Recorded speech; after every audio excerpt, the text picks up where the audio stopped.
Welcome to Namitha news. పుంగనూరులో జోరుగా ప్రచారం చేస్తున్న మంత్రి పెద్దిరెడ్డి. పుంగనూరు నియోజకవర్గంలో రెండో రోజు ఎన్నికల ప్రచార కార్యక్రమంలో పాల్గొన్న మంత్రి పెద్దిరెడ్డి రామచంద్రారెడ్డి నేడు పుంగనూరు రూరల్ మండలం పరిధిలో మొత్తం 11 పంచాయతీల్లో పర్యటించారు.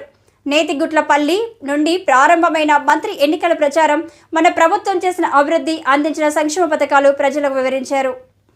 రాయలసీమ బాధ్యతలు నాపై ఉండటం వలన ప్రతి ఇంటికి రాలేని పరిస్థితి. నేను ప్రజలకు నిరంతరం అందుబాటులో ఉన్నాం. రానున్న రోజుల్లోనూ అందుబాటులో ఉంటాం. కరోనాతో 2 సంవత్సరాలు మనకు నష్టం జరిగినా ఎక్కడ కూడా సీఎం వైఎస్ జగన్ సంక్షేమ పథకాలు ఆపలేదు. చెప్పిన హామీలు అన్నీ నెరవేర్చిన గొప్ప ముఖ్యమంత్రి వైఎస్ జగన్.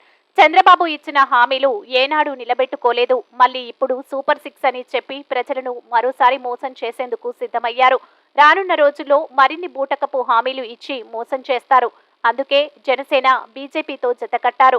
అందుకే జగన్మోహన్ రెడ్డికి అండగా నిలబడదాం. మే 13న జరిగే ఎన్నికల్లో ఫ్యాను గుర్తుకు ఓట్లు వేసి ఎమ్మెల్యేగా, నన్ను ఎంపీగా మిథున్ రెడ్డిని గెలిపించాలని, మళ్లీ జగన్మోహన్ రెడ్డిని ముఖ్యమంత్రిని చేసుకుందామని పిలుపునిచ్చిన మంత్రి పెద్దిరెడ్డి. 16 లక్షల పైన పూర్తయిపోయాయి. మిగతావి కూడా తొందరలోనే పూర్తయితాయి. మరి ఆ విధంగా జగన్మోహన్ రెడ్డి గారు ఏకకాలంలో 31.5 లక్షల ఇండ్ల పట్టాలు ఇచ్చిన దాఖలా ఏ ముఖ్యమంత్రి కూడా మన రాష్ట్రంలో ఇంతవరకు ఎవరు కూడా చేయలేదు. నాకు తెలిసి భారతదేశంలో కూడా ఏ ముఖ్యమంత్రి కూడా చేసేసినట్టు మీకు మనం చేస్తా ఉన్నాను. ప్రతిదీ కూడా ఆయన తీసుకొని కులము, మతము ఏది కూడా చూడకుండా కేవలం పేదరికాన్ని కొలబద్దగా తీసుకొని పేదలందరికీ ఇవ్వడం జరిగింది.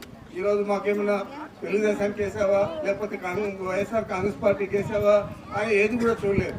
అదే చంద్రబాబు నాయుడు పాలనలో జన్మభూమి కమిటీలు, ఆ కమిటీలో సభ్యులు తెలుగుదేశం పార్టీ వారు ఎవరికి ఇస్తారు? ఒకటో ఇల్లు ఇచ్చినా, పెన్షన్ ఇచ్చినా వారికి కావాల్సిన వారికి వారి పార్టీ కార్యకర్తలకు ఇస్తారు తప్ప, ఇందాక చెప్పాడు మన సర్పంచ్ గారు 6 ఇండ్లు ఇచ్చారు. ఆ 6 ఇండ్లు కూడా వాళ్ళు తెలుగుదేశం పార్టీకే ఇచ్చింటారు.